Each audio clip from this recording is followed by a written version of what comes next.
உண்மையை சொன்ன அருண். ஒரு நல்ல பழக்கம் வாழ்க்கையை உயர்த்தும்.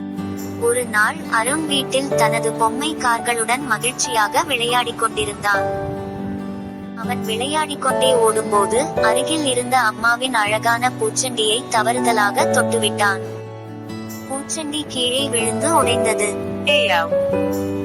என்று அருண் பயந்து போனான்.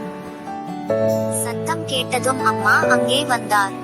அம்மா கேட்டார், அருண், இதை யார் உடைத்தது? அருணுக்கு மிகவும் பயமாக இருந்தது. நான் போய் சொல்லலாமா என்று மனதில் நினைத்தான். ஆனால் உடனே அவன் நினைத்தான், அம்மா எப்போதும் உண்மையை சொல்ல வேண்டும் என்று சொல்வார்கள்.